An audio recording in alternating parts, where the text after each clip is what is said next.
علم شرعی کا حصول اور دین کی سمجھ حاصل کرنا، یعنی ایک شخص جس کے اندر دعوت کا جذبہ ہے اور وہ دعوت دے کر دوسروں کی اصلاح کرنا چاہتا ہے، اس کے لیے سب سے پہلا اصول اور شرط یہ ہے کہ وہ شرعی علم حاصل کرے، کیونکہ جس دعوت کی بنیاد علم شرعی پر ہوگی وہ اللہ کے ہاں قبول ہوگی، باعث اجر ہوگی، اور اس کی تاثیر اور کامیابی کی امید رکھی جا سکتی ہے۔ اور جو دعوت علم حاصل کیے بغیر دی جائے، شرعی علم سیکھے بغیر بندہ دعوت کا کام کرنے لگے، اس کا فائدہ کم اور اس کا نقصان زیادہ ہوتا ہے۔ لیکن افسوس کی بات ہے کہ اس وقت ہم دیکھ رہے ہیں بہت سی جماعتیں اور تنظیمیں اور ان کے پیروکار اس اولین شرعی اصول سے منحرف ہیں اور علم شرعی سیکھے بغیر دعوت کے کام میں لگے ہوئے ہیں اور اس میدان میں داعی اور معلم بن کر کھڑے ہیں۔ حالانکہ قرآن مجید کے اندر اللہ رب العالمین نے نبی علیہ الصلوۃ والسلام کو حکم دیا، قل هذه سبیلی ادعو الی اللہ علی بصیرۃ انا ومن اتبعنی، کہ آپ کہہ دیں کہ میرا طریقہ اور راستہ یہ ہے، ادعو الی اللہ، میں اللہ کی طرف دعوت دیتا ہوں، یعنی ہماری دعوت صرف اللہ کی طرف ہے، کسی شخصیت کی طرف نہیں ہے، کسی ذات کی طرف نہیں ہے، کسی اپنے خود ساختہ بنائی ہوئی فکر یا نظام کی طرف نہیں ہے۔ ہماری دعوت کا اولین مرکز اللہ ہے۔ اعلی بصیرت، بصیرت کی بنیاد پر میں دعوت دے رہا ہوں، یعنی علم اور دلیل کے ساتھ میری دعوت ہے۔ ہماری دعوت کی بنیاد علم اور حجت اور دلیل ہے۔ انا و من تبعنی، میں بھی اور جو میری پیروی کرتا ہے، میرے متبعین کی بھی دعوت کا منہج اور اصول یہی ہے۔ یہاں اس آیت میں علی بصیرت کے جو الفاظ ہیں، اس سے مراد حجت اور دلیل ہے۔ امام احمد بن حنبل رحمۃ اللہ علیہ فرماتے ہیں کہ لوگوں کو علم سیکھنے کی ضرورت کھانے پینے کی ضرورت سے بھی زیادہ ہوتی ہے، اس لیے کہ کھانا تو بندہ دن میں ایک یا دو بار کھاتا ہے اور اس کی ضرورت پوری ہو جاتی ہے، جبکہ اسے علم کی ضرورت اس کی سانسوں کی تعداد کے برابر ہوتی ہے۔ یعنی ہر موڑ پر، ہر لمحے پر انسان کو علم کی ضرورت ہوتی ہے تاکہ وہ اللہ کی رضا کے مطابق جی سکے اور زندگی گزار سکے۔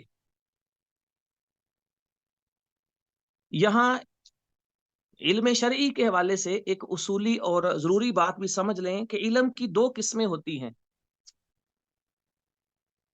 ایک وہ علم ہے جس کا سیکھنا ہر ایک مسلمان پر فرض ہے اور لازم ہے، اگر وہ نہیں سیکھے گا تو وہ گناہگار ہوتا ہے۔ جیسا کہ نبی کریم علیہ الصلوۃ والسلام نے فرمایا، طلب العلم فریضۃ علی کل مسلم، کہ ہر مسلمان پر علم سیکھنا فرض ہے۔ اس علم سے مراد علم شرعی ہے۔ بہت سارے لوگ اس حدیث کو اسکولوں، کالجوں اور ایسے اداروں کے باہر لکھ دیتے ہیں اور یہ حدیث کی تحریف ہے اور اس کے معنی میں تبدیلی ہے۔ یہاں جس علم کی فرضیت بتائی گئی ہے اس سے مراد قرآن و سنت کا یعنی شرعی علم مراد ہے۔ دوسرا علم وہ فرض کفایہ ہے جو ہر شخص پر سیکھنا فرض نہیں ہوتا، بلکہ بعض لوگوں پر فرض ہوتا ہے اور اس کے بعد عوام مسلمانوں پر اس کی فرضیت ساقط ہو جاتی ہے۔ اب کون سا علم ہے جو ہر مسلمان پر سیکھنا ضروری ہے اور نہیں سیکھے گا تو گناہگار ہوگا؟ تو اس حوالے سے شیخ الاسلام محمد بن عبد الوہاب رحمہ اللہ نے اپنی معروف کتاب اصول ثلاثہ میں فرمایا ہے کہ ایک مسلمان پر علم سیکھنا کون سا ضروری ہے؟ یعنی اللہ کی معرفت، نبی کی معرفت اور دین کی معرفت، یعنی ان ارکان کا علم سیکھنا ضروری ہے۔ اور اسی طرح امام احمد بن حنبل رحمۃ اللہ علیہ سے پوچھا گیا کہ کون سا علم سیکھنا ضروری ہے؟ فرمایا مسلمان پر ضروری ہے کہ وہ علم کا اس قدر حصہ حاصل ضرور کرے جس سے اس کا دین قائم ہو سکے۔ فرمایا کون سی چیز سے دین قائم ہوتا ہے؟ تو فرمایا جس سے نا واقف رہنا جائز نہیں، جیسے نماز ہے، روزہ ہے۔ یعنی ان باتوں سے مقصود یہ ہے کہ ایک عام مسلمان پر ارکان اسلام کا علم سیکھنا فرض ہے، ارکان ایمان کا علم سیکھنا فرض ہے، فرائض اور واجبات جو دین کے اندر ہیں ان کا علم سیکھنا فرض ہے، اسی طرح حلال اور حرام چیزوں کا علم سیکھنا ہر مسلمان پر فرض ہے۔ تو یہ چیزیں ہیں جن کے ساتھ اس کا دین باقی رہتا ہے اور محفوظ رہتا ہے۔ لیکن اگر کوئی شخص عام مسلمان کسی مسئلے میں ناواقف ہو، اسے پتہ نہیں، تو اس کے لیے قرآن مجید میں یہ حکم آیا ہے کہ فَاسْأَلُوا أَهْلَ الذِّكْرِ إِن كُنتُمْ لَا تَعْلَمُونَ، کہ جب تمہیں علم نہ ہو کسی مسئلے کا تو تم نے علماء سے پوچھنا ہے اور ان سے دریافت کرنا ہے۔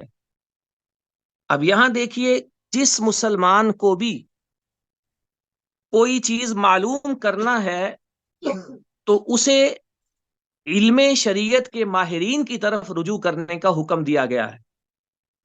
یہ نہیں کہ جس کو پروفیسر دیکھو اس سے پوچھ لو، جس کو ڈاکٹر لکھا ہوا دیکھو اس سے بات چیت کرو، جسے انجینئر لکھا ہوا دیکھو اس سے توقع رکھو کہ وہ آپ کو دین سکھائے گا، جسے میڈیا پر دین کے بارے میں بولتے ہوئے سنو اور دیکھو، سمجھو کہ وہ بھی کوئی عالم ہے اور دین بتائے گا۔ بالکل ایسے کسی شخص سے دین دریافت کرنے کی اور مسئلہ پوچھنے کی اجازت ہی نہیں ہے۔ اجازت بلکہ حکم ہے، جیسا کہ نبی علیہ السلام نے فرمایا ہے کہ جب تم پر کوئی اشکال وارد ہو جائے فَقِلُوهُ إِلَىٰ عَالِمِهِ، تو اسے تم نے عالم کے پاس لے کر جانا ہے اور اس سے اپنی مشکل کو حل کروانا ہے۔ تو یہ علم تھا جو ہر مسلمان پر سیکھنا لازم ہے۔ اور دوسرا علم کہ جو لازمی نہیں ہے سارے مسلمانوں پر بلکہ بعض افراد پر، وہ ہے شریعت کا تفصیلی علم، جیسے جس کو علماء پڑھتے ہیں، طلباء علم سیکھتے ہیں۔ یہ علم فرض کفایہ ہے۔ فرض کفایہ کا مطلب یہ ہوتا ہے کہ اگر کچھ افراد امت کے وہ سیکھیں پڑھیں تو باقی افراد پر سیکھنا لازم نہیں ہوتا، اور کوئی بھی عام مسلمان پھر اس علم کو نہ سیکھنے پر، یعنی تفصیلی علم کو نہ سیکھنے پر گناہگار نہیں ہوتا ہے۔ تو یہ جو فرض کفایہ علم ہے، یعنی شرعی علم کو تفصیل کے ساتھ سیکھنا، دلائل کے ساتھ، جزئیات کے ساتھ، سارے مسائل کو پڑھنا اور سیکھنا، یہ علم امام عبداللہ بن مبارک رحمت اللہ علیہ فرمایا کرتے تھے کہ نبوت کے بعد علم سے افضل کوئی عمل میرے علم میں نہیں ہے۔ علم کو سیکھنا اور علم کی اشاعت کرنا، یہ نبوت کے بعد انسان کے لیے سب سے افضل علم ہے۔ امام احمد سے منقول ہے کہ علم سیکھنا اور سکھانا یہ جہاد اور دوسری تمام نفلی عبادتوں سے بہتر ہوتا ہے۔ اب اس نقطے کے آخر میں یہ دیکھیے کہ جس علم کی اہمیت اور ضرورت ہم بیان کر رہے ہیں، اس کو سیکھنے کا طریقہ کیا ہے؟ ایک تو وہی بات ہے کہ ایک عام مسلمان علماء کی طرف رجوع کرے گا اور ان سے مسائل دریافت کرے گا، لیکن ایک طالب علم جو علم شرعی کو تفصیل سے پڑھنا چاہتا ہے، سیکھنا چاہتا ہے، وہ کیا کرے؟ سب سے پہلی بات یہ ہے کہ جب وہ علم سیکھنے کا ارادہ کرے تو ایسے اساتذہ اور علماء کی طرف رجوع کرے جن کا عقیدہ صحیح ہے اور ان کا تعلق اہل سنت کے ساتھ ہے۔ کسی بدعتی سے شرعی علم سیکھنا جائز نہیں ہے۔ اہل سنت علماء کی طرف جایا جائے، ان سے قرآن کی تفسیر پڑھیں، حدیث اور اصول حدیث پڑھیں، عقیدہ پڑھیں، تو یہ شرعی علوم صرف اہل سنت علماء سے سیکھے جاتے ہیں۔ اور دوسری بات یہ ہے کہ علم شرعی سیکھنے کا مسنون اور حقیقی طریقہ یہ ہے کہ وہ علماء ہی سے سیکھا جاتا ہے، خالی کتابیں پڑھ کر کوئی عالم نہیں بنتا ہے، اور نہ کتابیں پڑھ کر علم سیکھنے کا مسنون طریقہ یا صحیح حق ادا ہوتا ہے۔ ائمہ سلف کے یہاں جو شخص علماء سے علم نہیں سیکھتا تھا اس کو عالم نہیں سمجھا جاتا تھا، اور جو کتابوں سے پڑھ کر معلومات لے کر علم سیکھتا تھا اس کو کوئی بھی عالم شمار نہیں کرتا تھا۔ لیکن افسوس کی بات یہ ہے کہ آج دیکھیے بہت سارے لوگ ہیں جنہوں نے علماء سے نہیں پڑھا۔ علماء سے پڑھنے سے کیا مراد ہوتا ہے کہ علماء سے تفسیر، حدیث، عقیدہ، فقہ، اصول فقہ، عربی گرامر، عربی زبان، یہ چیزیں چند سال پڑھی جائیں باقاعدگی کے ساتھ۔ یہ شرط نہیں ہے کسی مدرسے میں پڑھیں اور ڈگری لیں، علماء سے پڑھیں چاہے جیسے مرضی پڑھیں۔ اور یہ کوئی 2-4 ماہ کے، سال 1.5 سال کے شارٹ کورسز سے علم شرعی نہیں آتا جس کے بعد بندہ داعی بن کر کھڑا ہوتا ہے۔ ائمہ سلف کے یہاں یہ رواج تھا، جیسا کہ امام ابو خازم الضریر فرماتے ہیں کہ میں نے 20 سال امام شعبہ سے علم سیکھا اور ان کے پاس رہا۔ اور امام مالک اور دوسرے ائمہ دین فرماتے ہیں کہ 20 سال سے زیادہ، حتیٰ کہ بسا اوقات ان سے مروی ہے کہ 30 سال ایک شاگرد اپنے استاد سے علم سیکھا کرتا تھا۔ مقصد یہ نہیں ہے کہ اب بھی آپ اتنے سال لازمی سیکھیں پھر دعوت دیں، لیکن آپ اس کی اہمیت سمجھیں کہ علم کو وقت دینا کتنا ہے۔ ائمہ سلف کا اس میں طریقہ کیا تھا؟ اگر ہم اس طریقے پر چل کر علم سیکھیں گے، علماء سے سیکھیں اور 8-10 سال شرعی علوم سیکھیں، تب جا کر ہمیں علم شرعی میں مہارت اور قابلیت پیدا ہو سکتی ہے، اور تب جا کر ہم اللہ کے دین کی دعوت کا حق ادا کر سکتے ہیں۔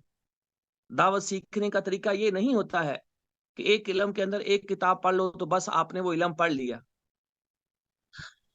ایسے ہی ہم یہ بات کر رہے تھے کہ علم حدیث کی طرح علم عقیدہ لے لیں، تو علم عقیدہ بھی اسی طرح پہلے ابتدائی اور مختصر کتابیں پڑھی جاتی ہیں، جیسے اصول ثلاثہ ہے، کشف الشبہات ہے، کتاب التوحید ہے، تقویۃ الایمان ہے۔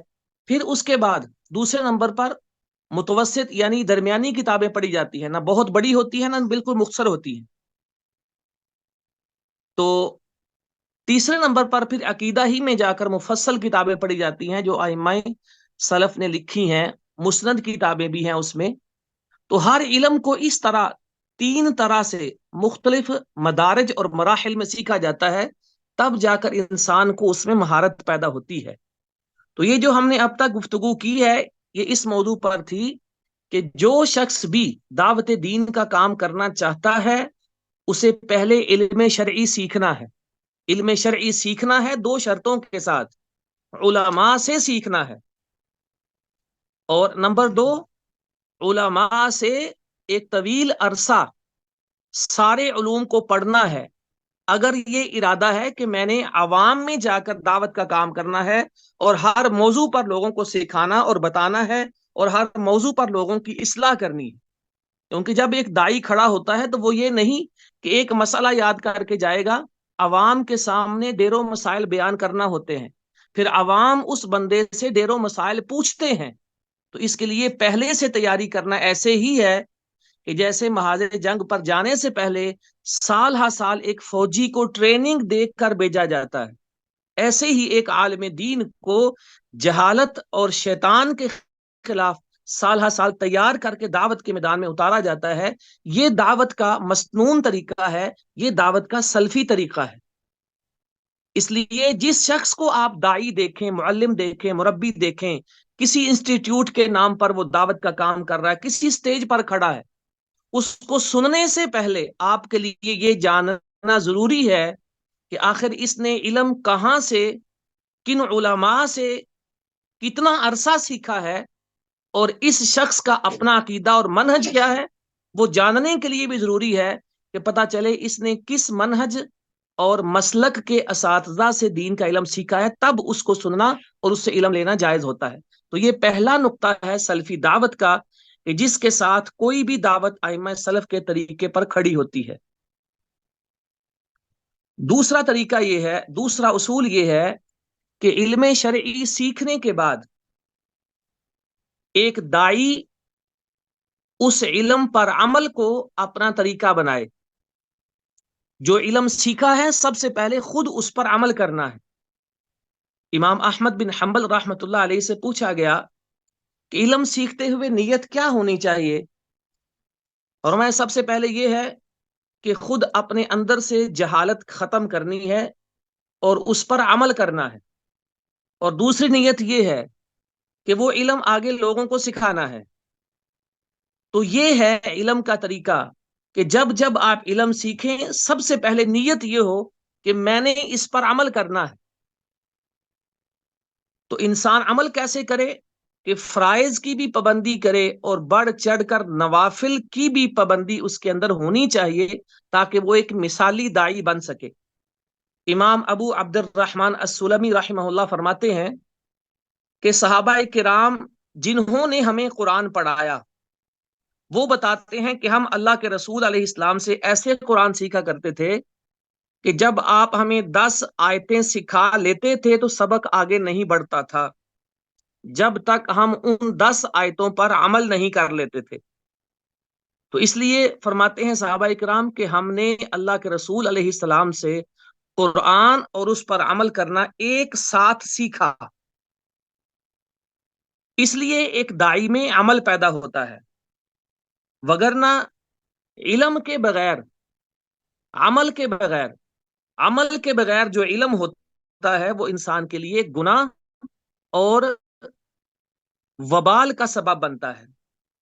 اگر کوئی شخص علم تو رکھتا ہے لیکن عمل نہیں کرتا، تو اللہ رب العالمین فرماتے ہیں یا ایھا الذین آمنوا لما تقولون ما لا تفعلون، اے ایمان والو کیوں وہ بات کہتے ہو جس پر عمل نہیں کرتے؟ کبر مقتا عند اللہ ان تقولوا ما لا تفعلون، اللہ سخت اس پر ناراض ہوتا ہے کہ تم کہو لیکن اس پر عمل نہ کرو۔ اور یہ وصف یہودیوں کا تھا کہ انہوں نے علم سیکھا، علم ان کے پاس موجود تھا لیکن عمل اس پر نہیں کرتے تھے۔ تو اس لیے اللہ رب العالمین نے قرآن مجید کے اندر ان کی مثال ایک گدھے کی مثال کی دی ہے۔ فرمایا مثل الذین حملوا التوراۃ ثم لم يحملوها كمثل الحمار يحمل اسفارا، کہ جن کو تورات دی گئی لیکن انہوں نے اس پر عمل نہیں کیا، ان کی مثال ایسے ہے کہ جیسے ایک گدھا ہے، وہ بوجھ اٹھاتا ہے لیکن اس کا اسے کوئی فائدہ نہیں ہوتا ہے۔ علم پر عمل ہی کے ذریعے سے اس مقصد تک پہنچا جا سکتا ہے جہاں تک ہر طالب علم پہنچنا چاہتا ہے۔ امام فضیل بن عیاض رحمہ اللہ فرماتے ہیں ایک عالم اس وقت تک جاہل ہی رہتا ہے جب تک اس پر عمل نہیں کرتا ہے، ہاں جب عمل کرتا ہے تب وہ عالم بنتا ہے۔ اب دیکھیے کہ ایک جاہل انسان خالی سیکھنے سے عالم نہیں بنتا ہے، ہاں جب علم سیکھے اور اس کے بعد اس پر عمل کرے تب جا کر وہ عالم اور کامیاب داعی بنتا ہے۔ حقیقی بات یہ ہے کہ اگر آج کے ہمارے نوجوان ان چیزوں کو سمجھ لیں کہ پہلے علم سیکھنا ہے جو ایک مسلمان پر فرض ہے، پھر اس کو اپنے عمل میں بھی لاگو کرنا ہے، اپنے فرائض کی طرف ان کی توجہ ہو، نوافل کی طرف ان کی توجہ ہو، تو وہ بہت ساری خرابیوں سے، فضول بحثوں سے اور فتنوں سے بچ سکتے ہیں۔ آپ دیکھیں گے آج کے نوجوان کی سب سے بڑی دلچسپی ہوتی ہے کہ سیاست میں کیا ہو رہا ہے، ملک کے حکمران کیا کر رہے ہیں، اسے بالکل یہ نہیں پتا کہ میں نے عقیدہ کہاں سے سیکھنا ہے، اپنے عقیدے کی اصلاح کیسے کرنی ہے، میں نے قرآن اور حدیث کا علم کتنا ضروری ہے جو میرے لیے سیکھنا فرض ہے، اسے اس کی فکر ہی نہیں ہوتی ہے۔ ہاں وہ دوسروں کی غلطیاں نکالے گا، دوسروں پر تنقید کرے گا، علم سیکھنے کے علاوہ اسے فکر نہیں ہوتی کہ میرے فرائض کی کیفیت کیا ہے، میرے اندر نوافل کا اہتمام کیسا ہے، اور مستحبات میری زندگی میں کس قدر ہیں۔ اگر ایک نوجوان کو اور ایک شخص کو ان چیزوں کی خود فکر پڑ جائے تو بہت ساری فضول بحثوں سے وہ بچ سکتا ہے اور بہت سارے فتنوں سے وہ خود کو محفوظ رکھ سکتا ہے. علم اور اس پر عمل، یہ دو دعوت کے بنیادی اصول ہیں. تیسرا اصول ہے کہ جب کوئی شخص علم اور عمل ان دونوں میں پورا اتر آئے، پھر اس پر قرآن مجید کے اندر جیسا کہ ہم نے پڑھا یہ فریضہ حسب استطاعت عائد ہوتا ہے کہ جو علم اس نے سیکھا ہے اسے اب وہ دوسروں کو بتائے اور آگے بھی پہنچائے. کہ جیسا کہ قرآن مجید میں آتا ہے وَمَنْ أَحْسَنُ قَوْلًا مِّمَّنْ دَعَا إِلَى اللَّهِ وَعَمِلَ صَالِحًا وَقَالَ إِنَّنِي مِنَ الْمُسْلِمِينَ. کہ اس سے بڑا انسان کون ہے جو اچھا ہے کہ جو اللہ کی طرف دعوت دیتا ہے اور خود اس پر عمل کرتا ہے. تو یہ دعوت اور لوگوں کو اس کی طرف بلانا اتنا عظیم عمل ہے کہ نبی علیہ الصلوۃ والسلام فرماتے ہیں الدال علی الخیر کفاعلی. جو شخص کسی کو نیکی بتاتا ہے اور اچھائی سکھاتا ہے، دوسرا اگر سن کر اس پر عمل کرتا ہے تو جتنا اجر اور ثواب عمل کرنے والے کو اللہ تعالیٰ فرماتے ہیں اتنا ہی اجر اور ثواب اللہ تعالیٰ وہ نیکی سکھانے اور بتانے والے استاد، معلم اور داعی کو بھی عطا فرماتے ہیں. نبی علیہ السلام نے حضرت علی کو بھیجا تو فرمایا یاد رکھو علی، اگر کوئی شخص تیرے ذریعے سے ہدایت پا گیا، ایک بندہ بھی ہدایت کے راستے پر آ گیا تو تیرے لیے بڑے خزانوں سے یہ بہتر ہوتا ہے. تو بندے کو یہ سوچ کر دعوت کا کام کرنا چاہیے کہ میرے لیے یہ صدقہ جاریہ بنے گا. یہاں ایک مسئلہ اور سمجھ لیں کہ جب ہم دعوت دیتے ہیں تو ضروری نہیں ہے کہ ہر شخص کو سارے مسائل اور شریعت کا علم ہو تو تب ہی دعوت دینی ہے. ہاں، جس مسئلے کی دعوت دینی ہے یا دوسرے کو بتانا ہے اس مسئلے کا مکمل علم ہونا ضروری ہے. جیسے نبی علیہ السلام نے فرمایا بلغوا عنی ولو آیہ، کہ مجھ سے آگے پہنچاؤ چاہے تمہیں ایک آیت یعنی ایک ہی حدیث یا شرعی مسئلے کا علم ہو. تو جس کا علم ہے وہ آگے ضرور بتانا ہے. اس سے دو باتیں معلوم ہوتی ہیں کہ ہر شخص مکلف ہے کہ اپنی طاقت کے مطابق دعوت کا کام کرے گا اور آگے پہنچائے گا. اور دوسری بات یہ معلوم ہوتی ہے کہ جس شے کا علم نہیں ہے وہ نہیں بتا سکتا ہے. جیسے یہ اس حدیث سے معلوم ہوتا ہے نا کہ آگے بتانا ہے، پہنچانا ہے، تو اسی حدیث سے یہ بھی معلوم ہوتا ہے کہ جس کا علم اس تک ابھی نہیں آیا اس مسئلے میں یہ بول نہیں سکتا ہے، اس مسئلے میں گفتگو نہیں کر سکتا ہے. تو بہت سارے لوگ اس حدیث سے یہ استدلال کرتے ہیں دیکھو جی ہر ایک کو دعوت کا حکم ہے. بالکل ہر ایک کو دعوت کا حکم ہے، لیکن اسی شے کی دعوت کا جس کو علم ہے. فرمایا بلغوا عنی، پہنچاؤ تم آگے مجھ سے. اب نبی علیہ السلام سے جس کا علم تو آ گیا وہ آگے بتانا ہے، اور جس کا علم نبی علیہ السلام سے نہیں آیا اس کے لیے جائز نہیں ہے کہ وہ بھی آگے بتائے یا اس موضوع پر بھی وہ گفتگو کرے، لوگوں کو فتوے دے یا مسئلے بتائے. یہ گناہ ہوتا ہے. لیکن افسوس کی بات یہ ہے کہ آج بہت سارے لوگ ایسے ایک دو چیزیں سیکھ لیتے ہیں لیکن جب گفتگو کرتے ہیں تو ہر موضوع پر بے دڑک بولتے. علم شرعی پورا نہیں سیکھا ہوتا لیکن ہر موضوع پر آپ ان کو پوسٹ کارڈ کرتے دیکھیں گے، ہر موضوع پر ان کو فتویٰ سیکشن کرتے دیکھیں گے، اور لوگوں کے سامنے اسٹیج پر ایک مستقل داعی اور معلم اور مربی بن کر وہ کھڑے ہو جاتے ہیں کہ جہاں ہر موضوع پر وہ ڈسکشن کرتے ہیں. تو یہ بھی گناہ ہے اور غلط ہے، کیونکہ قرآن مجید کے اندر جہاں کبائر یعنی کبیرہ گناہ ذکر ہوئے ہیں وہاں شرک کے بعد یہ گناہ ذکر ہوا ہے کہ اللہ پر علم کے بغیر کوئی بندہ گفتگو کرے، یعنی دین کے اندر علم کے بغیر کوئی شخص بات چیت کرے. تو اس حدیث کو اچھی طریقے سے سمجھ لیں، بہت سارے لوگ اس کی وجہ سے غلط فہمی میں پڑے ہوئے ہیں. علامہ عبد الرحمن بن قاسم کا قول مؤلف نے یہاں نقل کیا ہے، بہت شاندار ہے. فرماتے ہیں دعوت اللہ کے لیے دو شرائط ضروری ہیں. پہلی شرط یہ ہے کہ وہ اللہ کے لیے خالص ہو اور سنت رسول کے موافق ہو. یعنی دعوت میں اخلاص ہو اور سنت کے مطابق ہو. دوسری شرط یہ ہے دائی کو اس چیز کا علم ہو جس کی طرف وہ دعوت دے رہا ہے. یعنی جس کی دعوت دینی ہے اس کے پاس علم ہونا چاہیے. جس موضوع پر بولنا ہے اس پر اس نے علم شرعی صحیح طریقے سے علماء سے سیکھا ہو. یہ شرط ہے. آگے دیکھیے کتنا پیارا جملہ لکھتے ہیں علامہ ابن قاسم. کہتے ہیں اگر پہلی شرط میں کمی کرے گا یعنی اخلاص اور اتباع سنت دعوت میں نہیں ہوگا تو وہ مشرک ہو جائے گا. اور اگر دوسری میں کمی کرے گا یعنی علم کے بغیر دعوت کرے گا تو وہ بدعتی ہو جائے گا. اب اس سے معلوم ہوتا ہے کہ دعوت کے جو اصول اور طریقے ہیں وہ بھی ایک دائی کے لیے سیکھنا بہت ضروری ہے. امام ابن تیمیہ رحمۃ اللہ علیہ سے ایک دفعہ سوال پوچھا گیا جو مؤلف نے یہاں تفصیل سے ذکر کیا, ہم اختصار سے ذکر کرتے ہیں. سوال یہ ہوا کہ کچھ لوگ قوالی اور سما یعنی موسیقی کی محفل منعقد کرتے ہیں, لوگ جمع ہوتے ہیں قوالی اور موسیقی سننے کے لالچ میں کہ اس سے ان کو مزہ آتا ہے تو شوق میں جمع ہو جاتے ہیں. پھر اس کے بعد جب وہ جمع ہوتے ہیں تو ان کو دین کی دعوت دی جاتی ہے, اسلام اور عقیدہ قرآن و سنت سکھایا جاتا ہے. تو کیا یہ طریقہ جائز ہے؟ تو امام ابن تیمیہ رحمۃ اللہ علیہ نے فرمایا کہ یہ جائز نہیں ہے,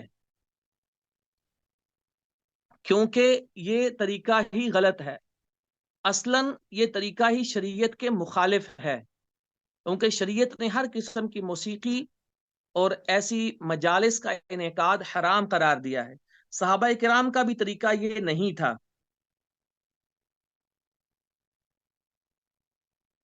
امام ابن تیمیہ فرماتے ہیں کہ ہر وہ خیر کا طریقہ جو ہمیں ضرورت تھی نبی علیہ السلام نے بتا دیا ہے, اور ہر وہ شر جس کا نقصان تھا نبی علیہ السلام نے اپنی امت کو اس سے آگاہ کر دیا ہے.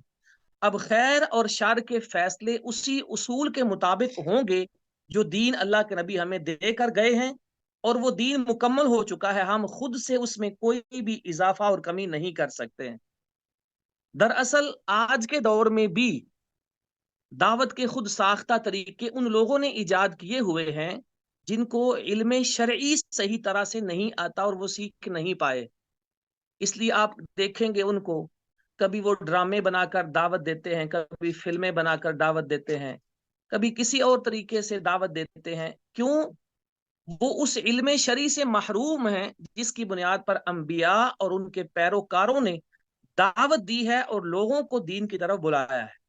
تو اپنی اس کمی کو پورا کرنے کے لیے وہ ان مصنوعی طریقوں سے کام لیتے ہیں, خود بھی گناہ گار ہوتے ہیں اور امت میں بھی ایسی بدعات کا وہ شروع کر دیتے ہیں, بدعات کو پھیلا دیتے ہیں. تو یاد رکھیے کہ انسان آزاد نہیں ہے کہ نیکی کا کوئی عمل کرنا ہے تو اپنے طریقے سے جیسے چاہے کرے. ایک متبع سنت جیسے عمل کو دیکھتا ہے کہ وہ مسنون ہے, ایسے ہی عمل کرنے کے طریقے کو بھی وہ دیکھتا ہے کہ یہ مسنون ہے یا نہیں ہے. تو ہم عمل میں بھی سنت کے پابند ہیں اور عمل کو کرنے کے طریقے میں بھی ہم سنت کے پابند ہیں. طریقہ ہم اپنے پاس سے کوئی بھی ایجاد نہیں کر سکتے ہیں. امام ابو سلیمان دارانی رحمت اللہ علیہ فرماتے ہیں کہ میرے دل میں جب بھی کوئی بڑا اہم خیال آتا ہے نیکی والا, اچھائی والا, تو میں صرف اس وقت اس کو قبول کرتا ہوں جب وہ قرآن اور سنت کے مطابق ہوتا ہے, وگرنہ میں اس کو اپنے دل سے نکال دیتا ہوں. علم, عمل اور دعوت کے بعد چوتھا اصول یہ ہے کہ ہماری دعوت میں سب سے زیادہ ترجیح عقیدہ سلف کو ہونی چاہیے. اسلامی عقیدہ یہ ہماری دعوت کا اولین نقطہ اور سب سے اہم محور ہونا چاہیے. لیکن افسوس کی بات ہے کہ آج بہت سارے داعی اور جماعتیں جو دعوت کا کام کرتی ہیں اپنی دعوت میں وہ عقیدے کی اہمیت کو نظر انداز کر دیتے ہیں. ان کے یہاں توحید اور شرک ان موضوعات کو ثانوی حیثیت دی جاتی ہے.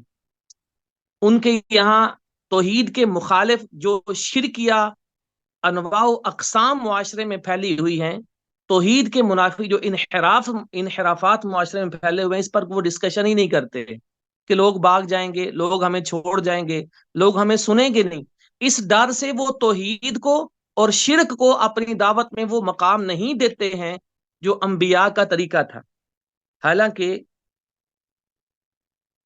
اس دنیا کے اندر انسان کو پیدا کرنے کا، انبیاء کو بھیجنے کا، کتابیں نازل کرنے کا صرف یہی مقصد تھا کہ لوگ توحید سیکھ جائیں اور عبادات میں ہر قسم کے شرک سے خود کو بچا کر رکھیں. اللہ رب العالمین ارشاد فرماتے ہیں وَلَقَدْ بَعَثْنَا فِي كُلِّ أُمَّةٍ رَسُولًا أَنِ اعْبُدُوا اللَّهَ وَاجْتَنِبُوا الطَّاغُوتَ، کہ ہم نے ہر امت میں رسول بھیجا ہے، اس کا مقصد یہ تھا کہ لوگوں تم اللہ کی عبادت کرو اور اللہ کے سوا ہر معبود سے تم نے بچ کر رہنا ہے. بلکہ فرمایا اے لوگو یا ایھا الناس اعبدوا ربکم، اے لوگو اپنے رب کی عبادت کرو، الذی خلقکم والذین من قبلکم لعلکم تتقون، کہ جس نے تمہیں بھی اور تم سے پہلے لوگوں کو بھی پیدا کیا ہے، یہی تمہارے لیے نجات کا راستہ ہے. یہ آیت قرآن مجید میں ایسی ہے کہ سب سے پہلا حکم اس آیت میں قرآن کے اندر دیا گیا ہے، اور سب سے پہلا حکم قرآن میں جو دیا گیا ہے وہ اللہ کی عبادت کا ہے، یعنی اللہ کی توحید کا ہے. سب سے زیادہ اہمیت اور اولیت اس حکم کو دی گئی ہے، اور یہی ہماری دعوت کا محور اور مرکز ہونا چاہیے. نبی علیہ الصلوۃ والسلام نے 23 سال نبوت کی زندگی گزاری، 13 سال مکہ میں توحید کی دعوت دی، 10 سال مدینہ میں توحید کی دعوت دی، ہر قسم کے شرک اور اس کی انواع و اقسام کو کھول کھول کر بیان کیا تاکہ لوگ اس سے بچ سکیں، کیونکہ اگر توحید انسان کی سلامت ہے تو اس کی نجات ممکن ہے، لیکن اگر توحید سلامت نہیں ہے، جتنی بھی عبادات ہوں، نیکیاں ہوں، تو اس کے کسی کام وہ آنے والی نہیں ہے، سب کچھ ضائع چلا جائے گا. توحید کی اہمیت سمجھنے کے لیے ایک بات یہ بھی ہے کہ انسان کو توحید کے فضائل اور اللہ کے ہاں اس کا مقام یاد رکھنا چاہیے.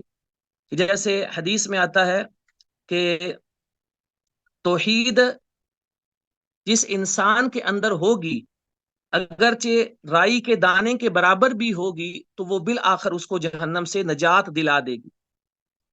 اور اگر کوئی شخص توحید کامل پر پورا اترا تو وہ دنیا اور آخرت میں کامیاب رہے گا. اور جو شخص لا الہ الا اللہ کو سچے دل سے سمجھ گیا اور اس پر عمل پیرا ہوا، وہ نبی علیہ السلام کی شفاعت کا حقدار ہوگا.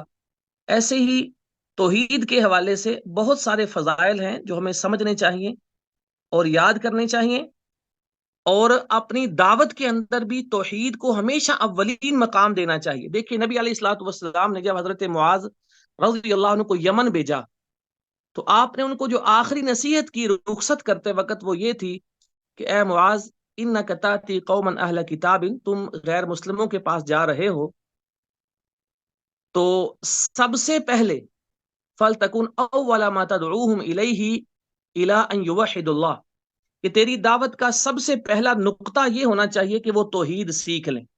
تو توحید ہماری دعوت کا اولین نقطہ ہے اور سب سے زیادہ اہتمام اسی کا ہونا چاہیے. دیکھیے حضرت ابو سعید خدری رضی اللہ عنہ سے ایک حدیث مروی ہے کہ حضرت موسیٰ علیہ السلام نے اللہ تعالیٰ سے سوال کیا کہ اے اللہ مجھے کوئی ایسی چیز سکھا جس کے ساتھ میں تیرا ذکر کروں اور تجھے پکارا کروں.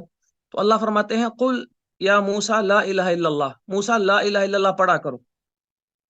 موسیٰ علیہ السلام نے کہا یہ تو ساری مخلوق پڑھتی ہے. تو اللہ رب العالمین نے فرمایا کہ اگر یہ لا الہ الا اللہ ترازو کے ایک پلڑے میں رکھا جائے اور آسمان و زمین دوسرے پلڑے میں رکھے جائیں تو یہ لا الہ الا اللہ آسمانوں اور زمینوں سے بھی بھاری ثابت ہوگا. یہ حدیث ذکر کرنے کے بعد امام محمد بن عبد الوہاب نے کتاب التوحید میں لکھا ہے کہ اس حدیث سے پتہ چلتا ہے کہ انبیاء بھی لا الہ الا اللہ کی فضیلت پر تنبیہ کے محتاج ہوتے ہیں. یعنی اس کلمے کی اہمیت اتنی ہے کہ انبیاء کو بھی اس کی تلقین اور اس پر تنبیہ کی جاتی ہے، تو ہمارا کیا حال ہے؟ تو اس لیے ہمیں بھی لازماً ہمیشہ توحید پڑھنے سیکھنے کو بڑا اہتمام کے ساتھ اور دعوت کے اندر بھی اس کا بڑا ہی اہتمام کرنا چاہیے. پانچواں اصول ہماری دعوت کا یہ ہے کہ توحید کے ساتھ ہی نبی علیہ السلام کی سنت پر خود عمل کا اہتمام کرنا اور سنت کی طرف ہی دوسروں کو دعوت دینی ہے. سب سے پہلے خود اپنی زندگی کے تمام اعمال کو سنت کے مطابق بنانا ہے، اور اس کے مطابق زندگی کے ہر معاملے میں سنت کی طرف ہی دعوت دینی ہے، کیونکہ یہی انسان کی ہدایت کا راستہ ہے. اللہ تعالیٰ فرماتے ہیں وَإِن تُطِيعُوهُ تَهْتَدُوا وَاتَّبِعُوهُ لَعَلَّكُمْ تَهْتَدُونَ، یعنی اگر تم نبی کی پیروی کرو گے تب ہی تم ہدایت پا سکتے ہو. یعنی سنت کی اتباع ہی ہدایت پانے کا طریقہ ہے. اور اللہ رب العالمین نے ہمارے لیے نبی علیہ السلام کو اسوہ حسنہ قرار دیا ہے. آج اگر کسی شخص کا مقام و مرتبہ طے ہوگا تو وہ صرف اس سے ہوگا کہ وہ سنت پر کتنا عامل ہے اور سنت اس کے عمل میں کس قدر پائی جاتی ہے. اس لیے سلف صالحین حصول علم میں کسی شخص کو معیار اس کے سنت پر عمل کو دیکھ کر بناتے تھے. جیسا کہ امام ابراہیم نخعی رحمہ اللہ فرماتے ہیں سلف جب کسی سے علم حاصل کرنے جاتے تو پہلے اس کی نماز، سنت رسول پر اس کے عمل اور اس کی شکل و صورت کو دیکھتے تھے کہ وہ شریعت کے کس قدر مطابق ہے، پھر اس کے بعد اس سے علم سیکھا کرتے تھے. تو اللہ رب العالمین نے بھی قرآن مجید میں یہ شرط بیان کی ہے کہ جو شخص اللہ کی محبت کا دعویٰ کرتا ہے وہ یہ جان لے کہ ہماری محبت کا راستہ رسول علیہ السلام کی اتباع اور اطاعت سے ہو کر جاتا ہے. امام حسن بصری رحمہ اللہ فرماتے ہیں کہ اللہ تعالیٰ نے اپنی محبت کی علامت اور پہچان یہ بتائی ہے کہ وہ اس کے رسول کی سنت کی پیروی کا اہتمام کرے. کتاب و سنت کے اندر بھی سنت کی اہمیت اور اس کی اتباع کی ضرورت پر بڑا زور دیا گیا ہے. نبی علیہ السلام نے حضرت ارباز بن ساریہ کی معروف حدیث ہے کہ ایک دن صحابہ کرام کو خطاب کیا، بڑا ہی رو کر اور بڑا ہی تاکید کے ساتھ جو خطاب کیا. تو صحابہ کرام کہنے لگے کہ اللہ کے رسول آپ بتائیے آج ہم سے کیا وعدہ لیتے ہیں؟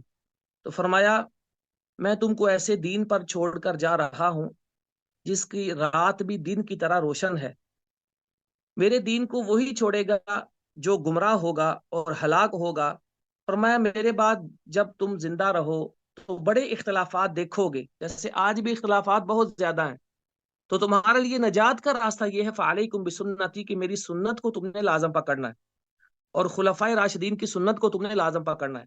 یعنی سنت نبوی کی اتباع کرنی ہے اور سنت نبوی اور دین سمجھنے کے اس طریق پر تم نے چلنا ہے جس پر صحابہ کرام نے چلے تھے، بالخصوص خلفائے راشدین اس طریقے پر چلے تھے.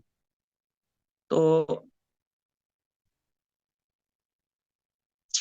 سنت نبوی کی اہمیت کے حوالے ہی سے دیکھیے کہ جو شخص اپنے عمل کے اندر اور اپنی دعوت کے اندر سنت کا اہتمام کرتا ہے اللہ رب العالمین کی تائید اسے کس قدر حاصل ہوتی ہے کہ ایک حدیث قدسی ہے.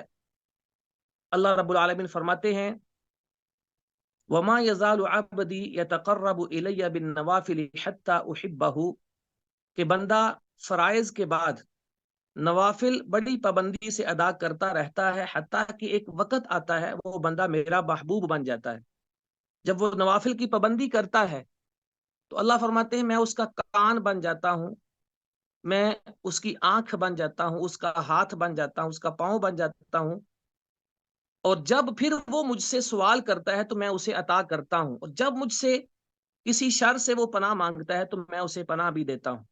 یعنی اللہ رب العالمین کی تائید اور نصرت ایک داعی کو اور ایک عام مسلمان کو اس وقت حاصل ہوتی ہے جب وہ نوافل اور سنتیں اپنی زندگی کے اندر ان کا اہتمام کرتا ہے. سنتوں کا اہتمام کرنا اس قدر اہم اور فضیلت والا عمل ہے کہ نبی علیہ السلام فرماتے ہیں کہ قیامت والے دن جب بندے سے حساب لیا جائے گا سب سے پہلے نماز کا حساب ہوگا.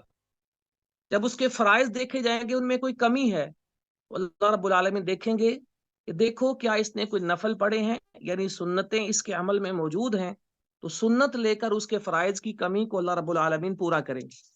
اور اگر کوئی فتنوں کے زمانے میں جیسے آج کا دور ہے یا آنے والے حالات ہیں اس زمانے میں سنت کی پابندی کرتا ہے تو دیکھیے نبی علیہ السلام نے اس کے لیے اتنا بڑا اجر اور فضیلت بیان کی ہے ایک مرتبہ نبی علیہ السلام نے صحابہ کرام کو مخاطب کیا اور فرمایا تمہارے پیچھے ایسے دن آنے والے ہیں کہ جن میں صبر کرنا ایسا مشکل کام ہوگا جیسے انگارے کو ہاتھ میں پکڑنا ہوتا ہے. اس زمانے میں کتاب و سنت پر عمل کرنے والے کو تم جیسے یعنی صحابہ کرام جیسے 50 لوگوں کے برابر اجر اور ثواب ملے گا. یہ دیکھیے سنت کے اہتمام اور اس پر عمل کی کس قدر فضیلت ہے.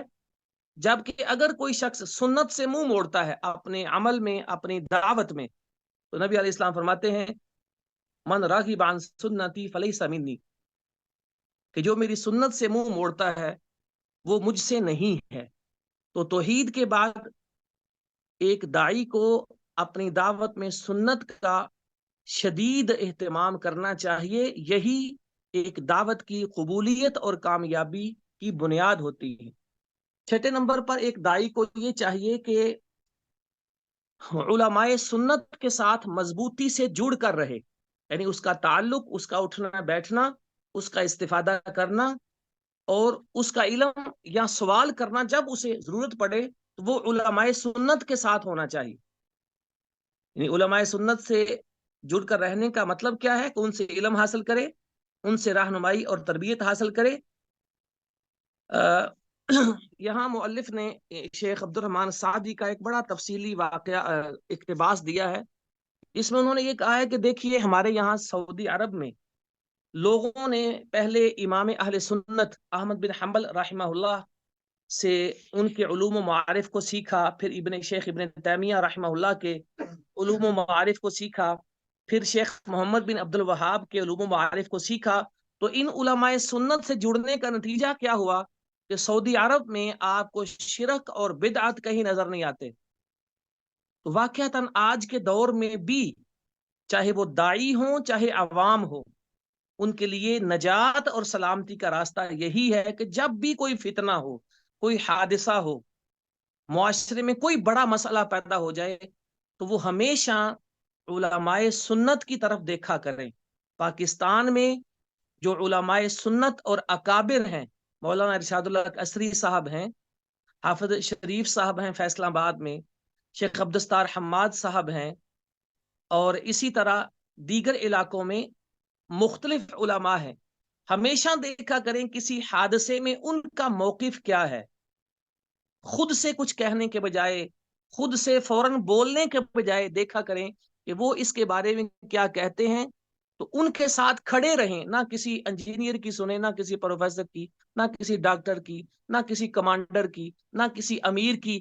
ان لوگوں کو مت دیکھا کریں کہ کسی حادثے کے وقت انہوں نے کیا موقف دیا، بلکہ علماء سنت میں سے بھی جو اکابر ہیں ان کو دیکھا کریں کہ وہ کسی حادثے میں کیا کہتے ہیں، ہم نے ان کے ساتھ کھڑا ہونا ہے. میں آپ کو ایک مثال دیتا ہوں کہ ہم نے سنا ہوگا سب نے، جب پہلے ہم آج سے 20 سال پہلے کہ اسامہ بن لادن بہت بڑا مجاہد ہے، مجاہد اعظم ہے، ہم سب یہی کہتے تھے، یہی بتاتے تھے، دوسروں کو بھی یہی بولا کرتے تھے. اس وقت ہم نے سنا کہ شیخ ابن باز نے اور دوسرے اکابر علماء نے کہا ہے کہ اسامہ بن لادن ایک خارجی آدمی ہے اور یہ گمراہ شخص ہے. اس وقت ہمیں یہ بہت بری بات لگتی تھی کہ کیوں ایسے علماء ایک مجاہد کو برا کہتے.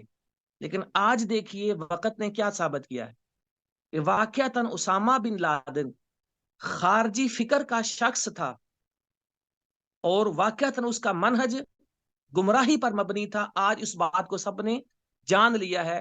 یہی بات امام حسن بصری فرمایا کرتے تھے کہ فتنہ جب آتا ہے عالم دین اسے پہچان لیتا ہے، اور جب وہ واقع ہو کر پھیل جاتا ہے تب ہر جاہل اس کو پہچان لیتا ہے. تو اس لیے ہمیں ہر حادثے میں ایسے موقع پر علماء کے ساتھ کھڑے ہونا ہے اور ان سے جڑ کر رہنا ہے. 7واں اصول ہماری دعوت کا یہ ہے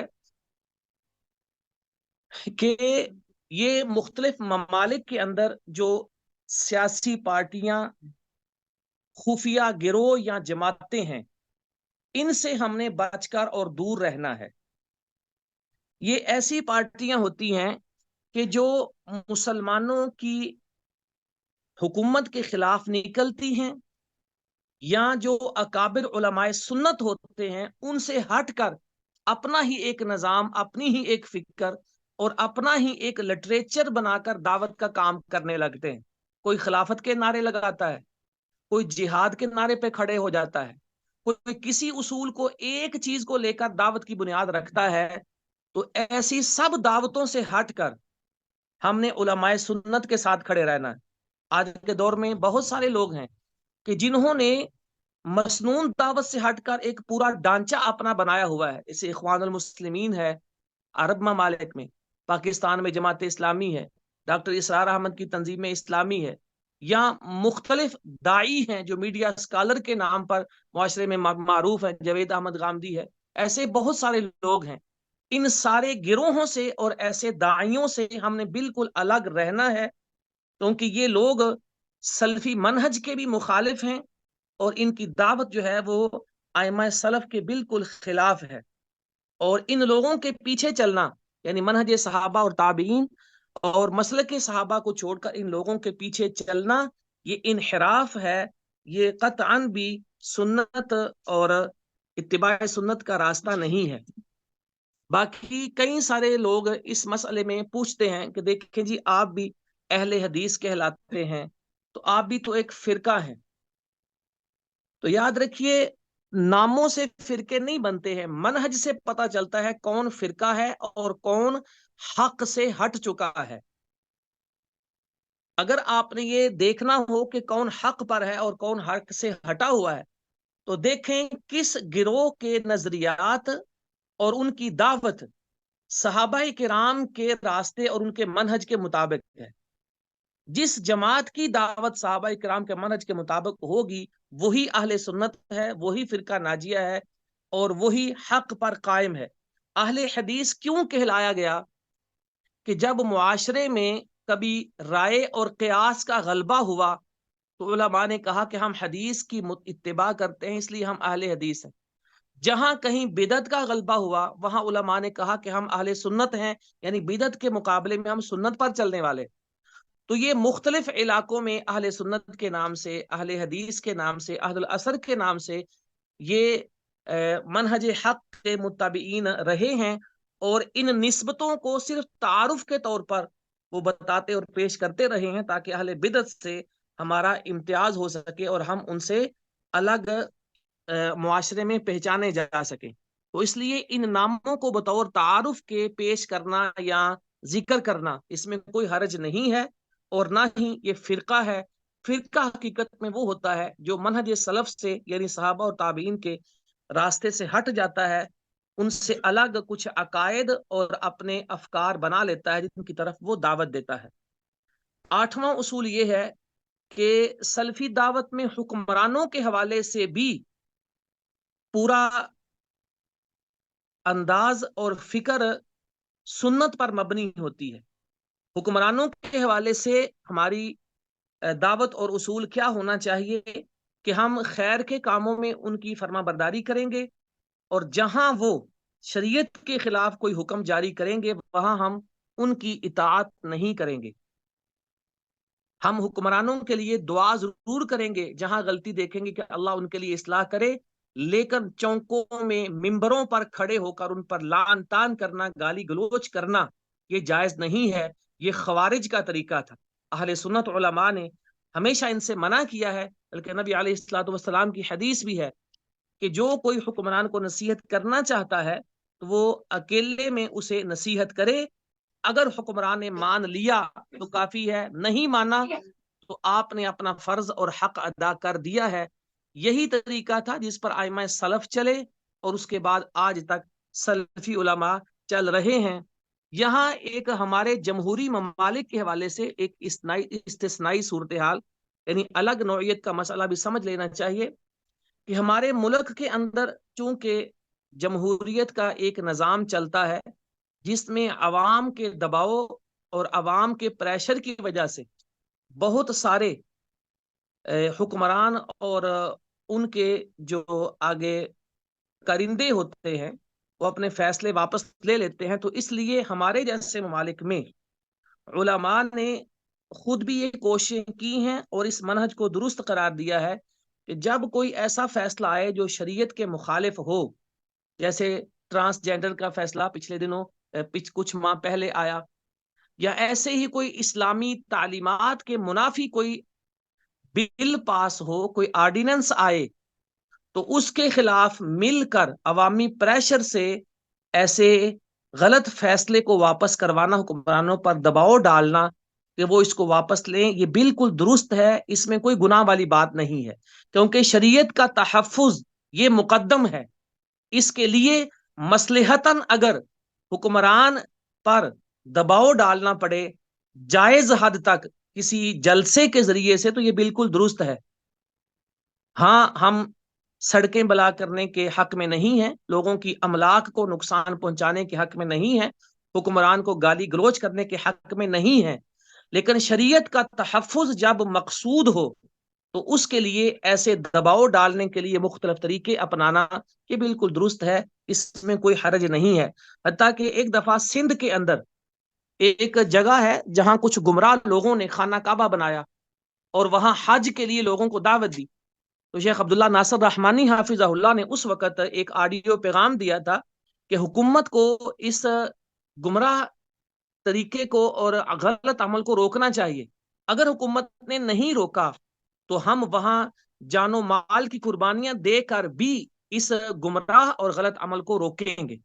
تو اس لیے کہ شریعت کا تحفظ جو ہے یہ سب سے مقدم ہے، تو ایسی مجبوری کی حالت میں ایسے دباؤ کے لیے کوئی اجلاس، جلسہ یا پرامن مظاہرہ بھی کرنا پڑے تو یہ بالکل درست ہے، یہ غلط نہیں ہے۔ آخر میں صرف 2 باتیں باقی ہیں، وقت ختم ہو چکا ہے۔ 9واں اصول یہ ہے کہ ایک دائی کو اور دین کی دعوت کی کام کرنے والی جماعتوں کو اہل بدعت کا مقابلہ کرنا چاہیے اور عوام کو اہل بدعت سے آگاہ کرنا چاہیے۔ اہل بدعت کے بارے میں ہمارا سب سے پہلا یہ فرض بنتا ہے کہ جو اہل بدعت کے اکابر ہیں، جو بدعتی دائی ہیں، ہم نے دل میں ان سے نفرت کرنی ہے، دل میں ان سے بغض رکھنا ہے، اپنے دل میں قطعاً کسی بدعتی دائی اور سکالر کی محبت پیدا نہیں کر سکتے ہیں۔ اللہ رب العالمین فرماتے ہیں لا تجد قوما یؤمنون باللہ والیوم الآخر یوادون من حاد اللہ ورسولہ، کہ مومن قوم کے لائق نہیں ہے کہ وہ ایسے لوگوں سے محبت کا دم بھریں جو اللہ اور اس کے رسول کے مخالف ہیں۔ تو بدعتی اللہ اور رسول کے مخالف دعوت دے رہا ہوتا ہے، اور نبی علیہ السلام نے دیگر احادیث میں اور علماء اہل سنت نے یہ اجماع نقل کیا ہے کہ ائمہ سلف کا اجماع ہے کہ اہل بدعت ان سے نفرت کریں گے، ان سے بغض رکھیں گے، ان کی مجالس میں جانا جائز نہیں ہے، ان کا لٹریچر پڑھنا یہ جائز نہیں ہے، اور ان کی باتیں سننا، تقاریر، بیانات سننا یہ بھی جائز نہیں ہے۔ حتیٰ کہ آج بہت سارے بدعتی ایسے ہیں جو سنت کے لبادے میں اپنی بدعتوں کی اشاعت اور ترویج کرتے ہیں۔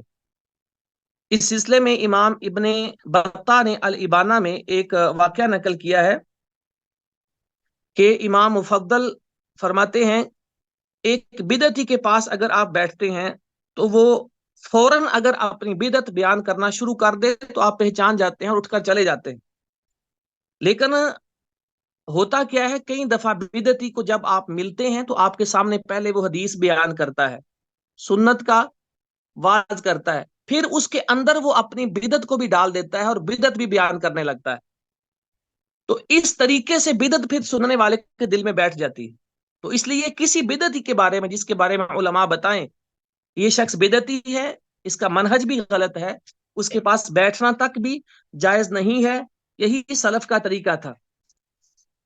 جیسا کہ امام ایوب السختیانی ایک بہت بہت بڑے محدث اور امام تھے، ان کے پاس ایک شخص آیا بدعتی تھا، کہنے لگا میں آپ سے ایک بات کرنا چاہتا ہوں، تو امام ایوب نے اپنی انگلیاں اپنے کانوں میں ڈال لی، فرمایا تم ایک بات کہتے ہو، میں نے تمہاری آدھی بات بھی نہیں سننی ہے۔ تو بدعتی شخص جو ہے اس کے پاس بیٹھنے سے خطرہ ہوتا ہے کہ بدعت انسان کے دل میں یا کوئی شبہہ انسان کے دل میں بیٹھ جائے، اس لیے ان کے پاس قطعاً بیٹھنے کی اجازت نہیں ہے، اور نہ ہی کوئی بدعتی ہو تو اس کے ساتھ دوستی لگانا یا ان کے پاس زیادہ بیٹھنا یہ انسان کے لیے مناسب ہوتا ہے۔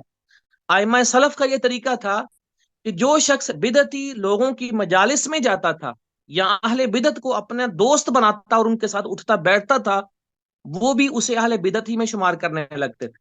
امام سفیان ثوری رحمہ اللہ بصرہ آئے تو وہاں ربیع بن صبیح کے بارے میں دیکھا کہ لوگ بڑا ان کا نام لیتے ہیں، ان کی تعریفیں کرتے ہیں۔ تو آپ نے پوچھا کہ یہ ربیع کا مسلک اور منہج کیا ہے؟ لوگوں نے کہا جی اہل سنت میں سے ہیں۔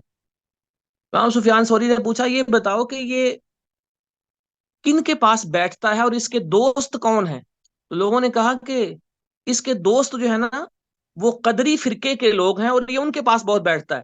تو فرمایا یاد رکھو یہ جن کے پاس بیٹھتا ہے نا یہ بھی انہی میں سے ہے، یعنی یہ بھی قدری ہے۔ تو بدعتی کے پاس وہی شخص بیٹھ سکتا ہے جس کے دل میں ویسا انحراف پایا جاتا ہے، وگرنہ ایسے بدعتی کے پاس کوئی بھی اہل سنت میں سے نہیں بیٹھ سکتا ہے۔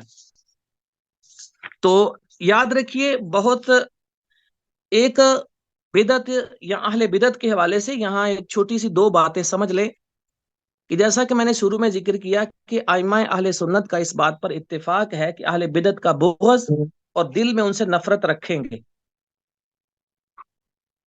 لیکن بہت سارے لوگ اس کے مقابلے میں ایسے واقعات پیش کرتے ہیں کہ جہاں اہل سنت علماء یا اہل حدیث علماء بدعتی علماء سے ملتے ہیں یا ان کے پاس جاتے ہیں۔ تو یاد رکھیے اصول سب سے مقدم ہوتا ہے، اور اصول بنتا ہے صحابہ اور تابعین کے اصول اور منہج سے۔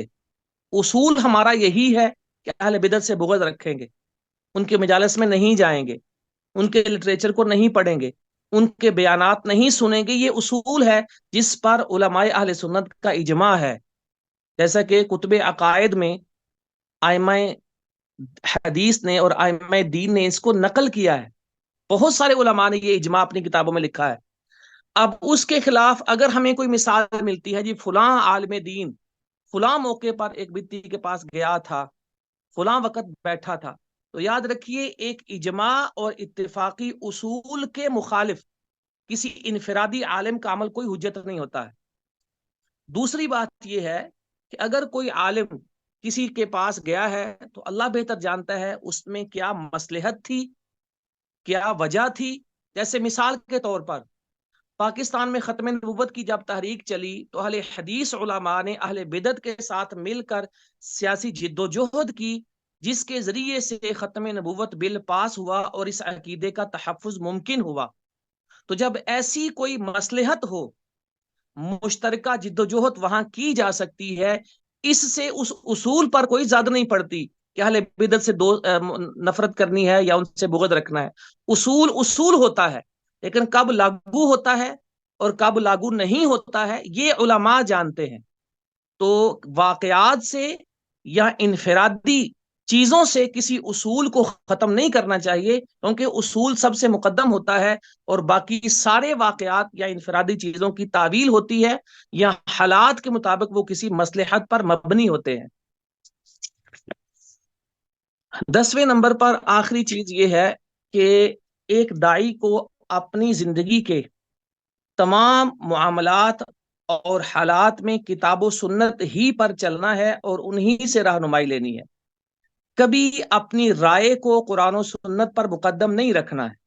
مثلا ایک شخص سوچتا ہے میرے خیال میں یہ چیز ٹھیک ہے، تو وہ یہ دیکھے کہ اس حوالے سے کتاب و سنت کیا کہتے ہیں، کیونکہ نبی علیہ الصلوۃ والسلام نے فرمایا تھا ترکت فیکم شیئین لن تضلوا اذا تمسکتم بہما، کہ میں تم کو دو چیزیں دے کر جا رہا ہوں، جب تک ان کے ساتھ کھڑے رہو گے کبھی گمراہ نہیں ہو سکتے۔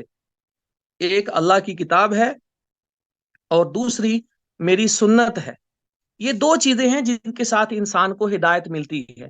اسی لیے دعوت کے میدان میں بھی ایک داعی کو ہمیشہ یہ اصول دیکھنا ہے کہ میری دعوت کا کون سا طریقہ ہے، انداز ہے جو کتاب و سنت کے مطابق ہے، وہ تو میں نے کرنا ہے، اور کون سا طریقہ ہے جو کتاب و سنت کے مخالف ہے یا علماء مجھے بتا دیں کہ یہ کتاب و سنت کے مخالف ہے، تو اگر وہ مخالف ہے تو میں نے اس کو چھوڑ دینا ہے۔ لیکن افسوس کی بات ہے کہ آج کے دور میں کئی لوگ ایسے ہیں، اگر ان کو بتایا جائے کہ تمہارا یہ دعوت کا طریقہ کتاب و سنت کے مخالف ہے تو ماننے کے بجائے کیا کرتے ہیں، بتانے والے کو بدنام کرنے لگ پڑتے ہیں، بتانے والے پر طعن و تشنیع کرنے لگ پڑتے ہیں۔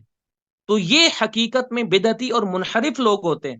یعنی پہلے تو خود غلط ہیں، اور جب ان کی غلطی کی نشاندہی کی جائے تو وہ ہمیشہ کی طرح جو بدعتی اہل سنت کے ساتھ کرتے آئے ہیں، کہ اہل بدعت کا یہ شیوا ہے کہ وہ ہمیشہ سے اہل سنت کو بدنام کرتے آئے ہیں، ان کے اوپر تان و تشنیع کرتے آئے ہیں، اور عوام کی نظروں میں ان کو گرانے کی کوشش کرتے آئے ہیں۔ تو یہ چیز ایک دائی کے قطعا زیب نہیں دیتی، کیونکہ ایک مسلمان کے لیے جب یہ کھل جائے اور معلوم ہو جائے کہ یہ عمل کتاب و سنت کے مخالف ہے، تو وہ صرف یہ کہتا ہے سمینا و اطعنا، کہ میں نے سنا اور مان لیا، اور اپنی ہر قسم کی خواہش کو، رائے کو اور اپنے عمل کو وہ چھوڑ دیتا ہے۔ اللہ رب العالمین سے دعا ہے کہ جو ہم نے سنا، بیان ہوا، یہ ساری چیزیں ہمیں سمجھنے کی توفیق عطا فرمائے، اور اس پر عمل کرنے کی توفیق سے بھی نوازے۔